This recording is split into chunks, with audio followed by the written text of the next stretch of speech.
Hello guys, and welcome back to Engineering Hack, where we try to solve engineering problems in a way that's hopefully easy to understand. Today we're tackling a problem that's still in the realm of thermodynamics, yet we're now talking about mass and energy analysis of control volumes. So this problem here has to do with applying actually the idea of pure substance, how to obtain the properties from the property tables, but now we're trying to apply this to control volume. So this is, an intro problem on this matter, and it gets more interesting from this point onwards. The problem statement reads, this is 5.13, refrigerant 134A flows through a pipe of 28 centimeters in diameter at 200 kilopascals and 20 degrees Celsius with a velocity of 5 meters per second. Heat is supplied to 134A as it flows and leaves the pipe at 180 kilopascals and 40 degrees Celsius. We are to determine the volume flow rate of the refrigerant in the inlet, the mass flow rate, and the velocity and volume flow rate at the exit. So let me go ahead and draw a little pipe here as best as I can. You know that drawings is one of my strongest abilities. And I'm going to say that this guy here has 28 centimeters in diameter.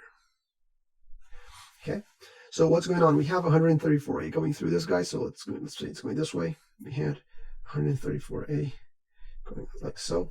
And on the inlet, it has a pressure of 200 kilopascals and 20 degrees Celsius. But on the outlet, it has a pressure of 180 kilopascals and 40 degrees Celsius. So for this to happen, we need energy to be given to our refrigerant, and that is exactly what's happening according to the problem. Heat is being supplied, right? So what do we need to understand here? Well, first off, that the only thing being supplied is heat, right? There's no mass entering or leaving my pipe. So all the mass that's coming through here is eventually going out there. There's no buildup of 134A in this pipe over time, right? So if I leave it, an infinite amount of time, or 100 hours, whatever number you want to come up with, there will be no more 134A in one moment inside the pipe in relationship to another moment in the future. That's an equilibrium state or steady state. Okay. Next thing to note, because these set of properties here are different, the inlet and the outlet properties are different, that implies that our specific volume is different, right? We've learned how to calculate that. We learned how to look for that in the property tables. So therefore, for the mass flow rate to be the same, right, and these set of properties to change, that means that the volumetric flow rate, right? So in other words, if I were to calculate meters cubed per second, the volumetric flow rate needs to be different on the inlet and on the outlet, right? So that's part of the problem to understand that, because note that part A is asking us to calculate the flow rate, the volume flow rate in the inlet, and then the volume flow rate on the outlet. And we know that they have to be different. Okay, what else do we know? We know that the velocity as it leaves or as it enters, the velocity of the pipe is 5 meters per second. So we're going in at 5 meters per second. Okay, and as far as I know, that's the velocity we're coming out at. We need to check for that.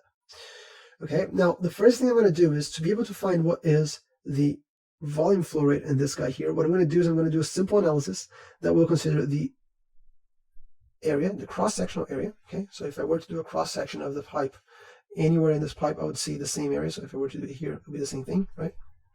I'm going to consider that cross-sectional area, which is going to look like a circle, given this is a round pipe with a diameter, right? And the area of this guy here, the area of this blue guy here, is just pi r squared, right? Pi r squared. So I can use that to my advantage, because what I can do is the following. If I want to find the volume flow rate, I can see what is the velocity that's crossing in this direction here, also going into this screen, right? And I can multiply that velocity that's perpendicular to the area to find what is my volume flow rate, right? How do I know that? Well, there's a couple ways of knowing that. One is to do a visual analysis. The other one is to do a unit analysis. Flow rate is meters cubed per second. So it's just volume per time, right? So volume per time. Note that I can find volume if I multiply area by distance or by any other sort of length unit. And then I can divide the whole thing by time. Well, guess what? Distance over time, that's velocity. Area is cross-sectional area there. So this implies that if I take my cross-sectional area there and I multiply this by the velocity, I'm going to get out of it the volumetric flow rate. And I'm going to do vol like so with a dot to indicate it's a rate, right? Instead of just using v, because this can get confusing with the velocity. So I'm going to do vol every single time I talk about volumetric flow rate. Okay? And guess what? We have everything we need, right? We have everything we need. So we can calculate. So for part A of this problem, I can calculate what is the volumetric flow rate by doing the cross-sectional area. So pi r squared. So pi is, we have 28 centimeters divided by 2, because 28 is in the diameter. I'm going to multiply that by 10 to the minus 2 to have it in meters. And I'm going to square that, multiply that by pi, and I'm going to multiply that by 5. Okay, end result is, what do I get here? Out of this math, I get this is 0.308. And that's meters per second, but we can check, and we should always check, right? What I'm doing here is, this was centimeters, remember, 28 centimeters, and I converted it into meters. So we can do the whole thing. Let's do the whole thing. Centimeters, and then I'm multiplying there by this guy here, and this guy here is simply the amount of centimeters I have in a meter. And then I'm multiplying by my speed, my velocity, which is meters per second. So we're doing this is squared. I forgot this is centimeters. Oh, it's not, this is not squared. Sorry, it's not squared. We're squaring the whole thing.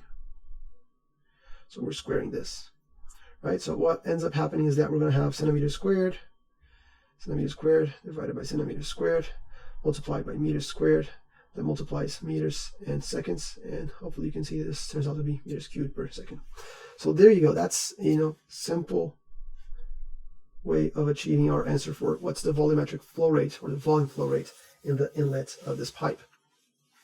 Okay, what is part B? Part B is asking us, what is the mass flow rate? Okay, so to be able to find the mass flow rate, what we need to do is have a property that relates my volumetric flow rate and my mass. And we actually know that from the start. We know that we can grab that off property tables, because we know that we have the specific volume, right? Which is this fancy V here, which is simply the volume divided by the mass. So know that if I have the volume, or the volumetric flow rate in this case, and I can grab this guy here with that, those two things I can grab, what is the mass. But to be super precise about this and not to have any troubles, what I need to do in reality is, let me go ahead and do this. Let me go ahead and say the specific volume times the mass is equal to my volume. And what I'm going to do is I'm going to take the derivative in respect to time on both sides. So this is going to tell me that the derivative of the volumetric flow rate times the mass in respect to time, let's do this, is equal to the derivative of the volume in respect to time. Okay, and I said I was going to do volume, and I already stopped doing it, so vol. Okay, so what is the right-hand side? Well, the right-hand side, this is the volumetric flow rate, what we called vol with a dot, right? So vol. Okay, so it's the rate at which my volume is changing with respect to time, meters cubed per second. And over here, what's going to happen is, and I should probably do another step on this, is this doesn't care about time. The the specific volume is a thermodynamic property. It's not going to change no matter how long we wait for it, right? So if it's 20 Celsius and 200 kilopascals, that's going to be a specific volume the whole time. It's not going to care how much time elapses. It's just going to be there. All right. So this means that this comes out of the derivative, and we're left with not dot and thing. We're left with just the mass change in respect to time, which is our mass flow rate. So instead of having all these dt's here everywhere, what we do is just to simplify our life, we just say, okay, this is the mass flow rate, m dot, and this here is the volume flow rate, vol dot. All right. What are we after? Mass flow rate. So if that's the case, then all I need to do is, to find the mass flow rate, all I need to do is take the volumetric flow rate, which I have calculated already, and then I divide that by the specific volume. Right? So now the question is, let's find out what is the specific volume for the inlet and the outlet, and we can apply that to find out what's the mass flow rate. Note that I'm going to use the specific volume here of the inlet, Why? Because I found the specific volume for the outlet, for the inlet, right? So I need to be consistent. I'm going to grab specific volume for the inlet, apply it here, and I'm going to grab from this, I'm going to find out what is my mass flow rate. This I already know. This is 0.308, and all I'm looking for is this guy here at the inlet. And I'm going to find out in the property tables, I'm looking for 200 kilopascals and 20 degrees Celsius. I'm looking for 200 kilopascals and 20 degrees Celsius. So we can come here. We'll see that we are not, we're not in the saturated mixture state. So then, therefore, we need to go down all the way to our superheated tables. There you go. Now it's superheated. We learned how to do this several times already. I can look at, I'm looking at 20, but I also need to find the 200 kilopascals, which is 0.2. So here it is, 200 kilopascals, 0.2.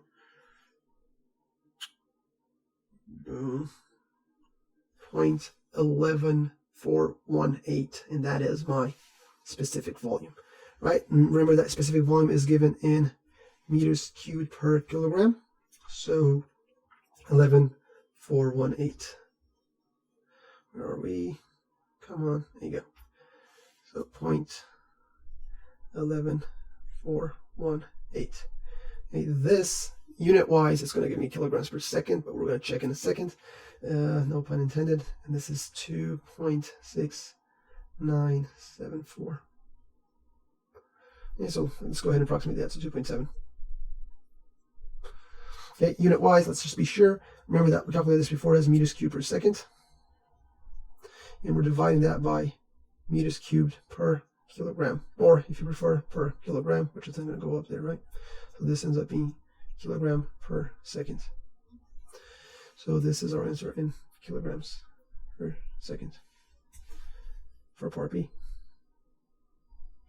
Okay, so we're looking at the control volume of the inlet. That's the mass flow rate of the control volume of the inlet. And now something very interesting happens. This number here does not change. Remember, the mass flow rate throughout my pipe has to be 2.7 the whole time because I'm not accumulating mass inside my pipe. Okay, so what does change to make room for this constant mass flow rate has to be the volumetric flow rate of the outlet. Okay, and that's what is going to come into play now on part C. What does part C say? What is the velocity and the volume flow rate of the refrigerant at the exit? Okay, so 5, part C, we know that inlet we have a velocity of 5. We know we have a mass flow rate of 0.308. We know the mass flow rate on both the inlet and the outlet is 2.7-ish, right? So we know this is 2.7. We also know set of properties. We know that the outlet, we are at 180 kilopascals and 40 degrees Celsius. So all we need to do now is apply this idea of mass conservation to be able to find what is the change in specific volume, right? So again, we're going to apply the same idea as before. Let me actually grab it, and we're going to reverse the equations that we used before. Now for the outlet. Should I actually write down, this is outlet here. Okay, so first thing is, if I want to find what is the volume flow rate, all I need to do is take the mass flow rate, which I know, and then multiply by specific volume, which I don't know, but I can find out using the same method of the property table, right? So if I want this is just going to be 2.7 times my specific volume, which I can grab off the table. What was it again? 40 Celsius and 180 kilopascals. So let's go and do the same thing. 40,000. So once again, we are at superheated state. So I'm going to go down to superheated. Superheated, here I am. Let's get rid of what we did before so it's not confusing. We are at 180 kilopascals, so that's 0.18 megapascals, and we are at 40 Celsius. So easy peasy, just here, and our specific volume is 13,741. 13,741. So what I do now is I apply that to the equation of the 2.7 for the mass flow rate. 13,741. Here we go.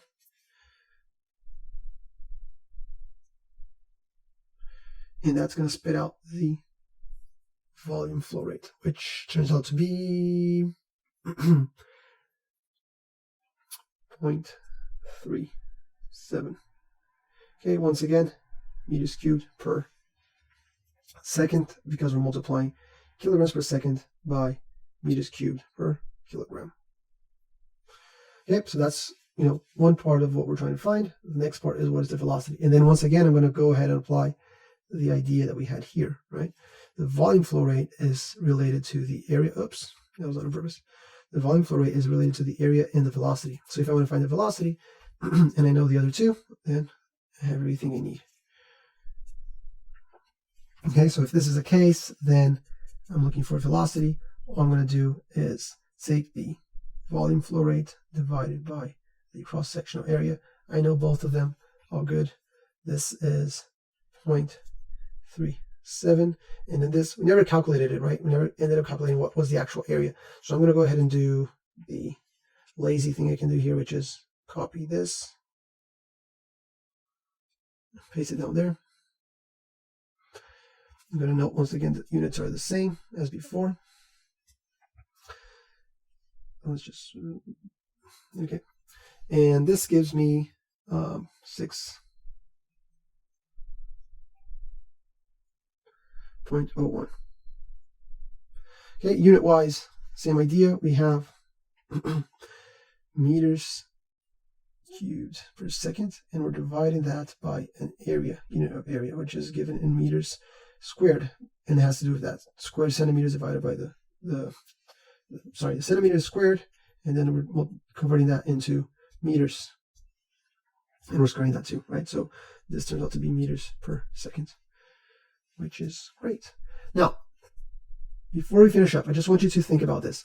Do you recall what was the velocity that we found on the inlet? Was it greater or smaller than 6? Think about what's happening. We are entering the pipe with a certain set of properties. We're given heat, given energy in the form of heat to this gas, and it's leaving the pipe. Do we expect the velocity to be higher or smaller? Right? Think about conservation of energy. That's kind of the whole reasoning around this problem, is to think about that, because this is going to start playing a part now. The idea is here, we need to conserve energy, right? So if we're giving energy for the gas, this energy can be converted in a couple of things. It can be heat. We can increase the internal energy of the gas, as we've seen on the first law. We can also increase its kinetic energy.